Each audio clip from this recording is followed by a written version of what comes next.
नमस्कार साथियों।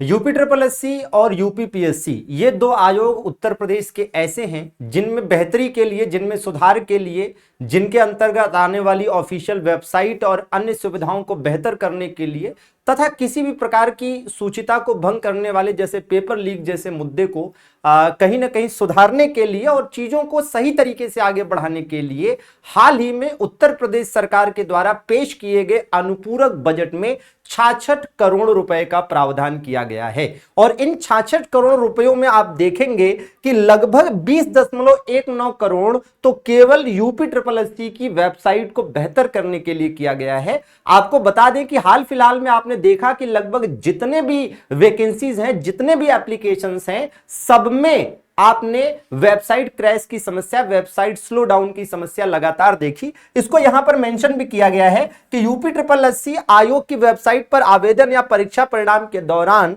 बढ़ते ट्रैफिक से होने वाली तकनीकी दिक्कतों को और बेहतर करने के लिए आयोग के लिए मजबूत आईटी इंफ्रास्ट्रक्चर विकसित करने के लिए 20.19 करोड़ रुपए दिए गए हैं। इसी प्रकार से और विभिन्न चीजों के लिए भी बजट है, यहां पर स्पष्ट किया गया है। इस चीज को लेकर आप इस पेपर की कटिंग में भी इस चीज को देख सकते हैं। चलिए, ये तो यूपी ट्रिपल एससी के लिए या यूपी पीएससी के लिए जो भी किया गया ये बहुत अच्छी बात है, सरकार की तरफ से अच्छा कदम है, अच्छा खासा पैसा मिला है और हम आशा करते हैं कि आने वाले समय में इस तरह की समस्या वेबसाइट को लेकर या फिर पेपर लीक को लेकर नहीं होगी। हालांकि इसकी कोई गारंटी नहीं है, लेकिन हाँ ठीक है, एक कहीं ना कहीं पॉजिटिव न्यूज मिली है कि कुछ बेहतर हो सकता है। लेकिन कुछ बड़े सवाल हैं जो अभी भी खड़े होते हैं। यूपी ट्रिपल एससी पर स्पेशली हम सवाल खड़े करना चाहेंगे और लगातार यूपी ट्रिपल एससी पर सवाल उठते रहे हैं कि भाई ये सरकार यूपी ट्रिपल एससी की जांच कब कराएगा। भाई यूपी ट्रिपल एससी की भी तो जांच होनी चाहिए कि आखिर आप जिस तरह से काम कर रहे हैं इस तरह से काम किया जाता है क्या। आपने 29, 30 लगभग भर्तियों को पेंडिंग रखा है। वेटिंग लिस्ट की मांग को जिस तरह से सरकार के स्तर से, शासन प्रशासन के स्तर से और आयोग के स्तर से भी अनदेखा किया जा रहा है और जिस प्रकार से स्कोर कार्ड की मांग को लेकर लगातार सक्रियता के बावजूद किसी की तरफ से कोई सकारात्मक रिप्लाई नहीं आ रहा है सिस्टम की तरफ से या आयोग की तरफ से या शासन की तरफ से, तो ये कहीं ना कहीं प्रश्न खड़ा करता है और ये प्रश्न खड़े होंगे। तो कुल मिलाकर साथियों 3 चीजें हैं जिस पर आयोग और शासन प्रशासन को सोचना चाहिए। एक वेटिंग लिस्ट का मामला है, दूसरा लंबित भर्तियों को समय से पूरा करने का मामला है और तीसरा स्कोर कार्ड का मामला है। और तीनों को लेकर हम लगातार अपनी मांग रखते रहे हैं। आप देखेंगे साथियों कि हमारे पास लंबित भर्तियों की एक लंबी लिस्ट है, ऐसा नहीं कि हम ऐसे ही आ गए हैं। तो जो साथी देखना चाहे देख सकते हैं। मुझे लगता है कि एक आईटीआई इंस्ट्रक्टर की भर्ती है जो 2016 की है। बताइए, 2016 की भर्ती अभी तक पेंडिंग है।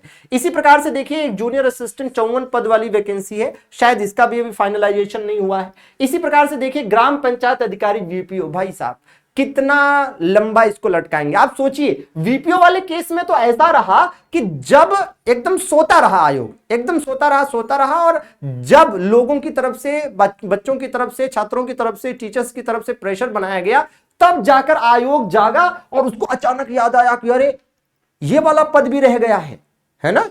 और 200 लोगों को और बुला लिया डीवी के लिए, सेकंड लिस्ट जारी कर दी डीवी की, ठीक है। और हमें लगता है प्रेशर ना बनता तो न जाने कहां ले जाने के मूड में थे, ठीक है। तो ये लटका पड़ा है। एक्सरे टेक्नीशियन, मुझे याद है कि एक्सरे टेक्नीशियन का ये पेपर शायद हुआ था 15 दिसंबर 2024 को। ये देखिए 15 दिसंबर 2024 को इसका पेपर हुआ था और ये आवेदन आया था कब भाई, जुलाई 2023 में ये आवेदन आया था, ठीक है। तब से लेकर अभी तक लटका पड़ा है ये मामला। और इसी प्रकार से वीपीओ वाला आप देखिए कब की वैकेंसी है, ये वैकेंसी भी जून 2023 की है। इसी प्रकार से आगे बढ़ते हैं, प्रवर्तन सिपाही की भर्ती है साथियों। ये आपका जूनियर असिस्टेंट जो 5512 वाली है वो भी फंसी पड़ी है।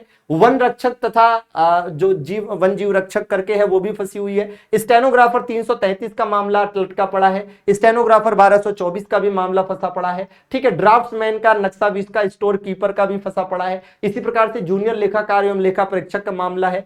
कनिष्ठ खाद्य विश्लेषक का है, ठीक है। एजीटीए वाला तो खैर रिजल्ट आ गया, लेकिन हाई कट ऑफ को लेकर सवाल उठे। स्कोर कार्ड आप देंगे नहीं तो सवाल उठेंगे ही। होम्योपैथिक फार्मासिस्ट का है, ठीक है। इसी प्रकार कनिष्ठ सहायक का है जो आपका 3284 वाला था, ठीक है। स्टेनोग्राफर 1224 वाला भी था। इसी प्रकार से और भी कई सारी चीजें हैं जो 2026 के एग्जाम पेट से, 2025 के पेट से जो 2026 में भर्तियां आई हैं वो भी सब पेंडिंग है। जैसे लेखपाल वाले मामले में तो जो भी चीजें इधर उधर रही उसको लेकर सुना नहीं नहीं, ठीक है, सिस्टम ने, है ना। इसी प्रकार प्रदूषण नियंत्रण बोर्ड वाला है, ये आप देख सकते हैं, यूपी सहायक अध्यापक वाला जो आया था एक, ठीक है, ये आपका ये देख लीजिएगा दिव्यांगजन सशक्तिकरण वाले में था, ठीक है। यूपी सहायक बोरिंग टेक्नीशियन है, एएसओ है आपका, नई वाली एजीटीए की वैकेंसी है, लोअर पीसीएस है, आबकारी सिपाही है, विधान भवन रक्षक है, प्लाटून कमांडर है, हवलदार प्रशिक्षक है, नए वाला फॉरेस्ट गार्ड है, गन्ना पर्यवेक्षक है, और कुछ नई वैकेंसियां इधर आई हैं जैसे विधि विज्ञान प्रयोगशाला करके, सहायक लेखाकार करके,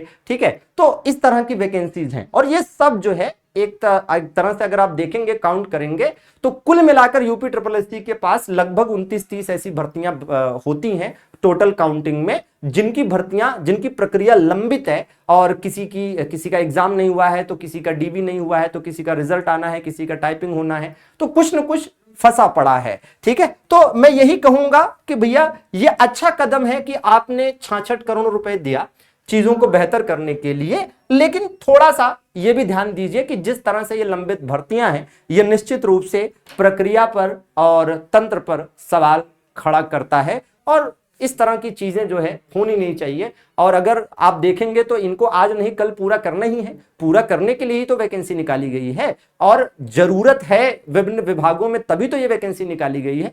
तो टाइम से पूरा कर लेने में, नौकरी दे देने में क्या बुराई है? आपकी भी वाहवाही हो जाएगी, बच्चे भी खुश हो जाएंगे, सब कुछ, आप भी खुश, हम भी खुश, ठीक है, बच्चे भी खुश, सबका चीजें अच्छी से चलेंगी। वेटिंग लिस्ट भी दे दीजिए, ठीक है, उसके लिए भी लगातार मांग उठती रही है, ठीक है। बाकी इस तरह के विभिन्न चीजों पर सरकार को गौर करना चाहिए, आयोग को भी गौर करना चाहिए।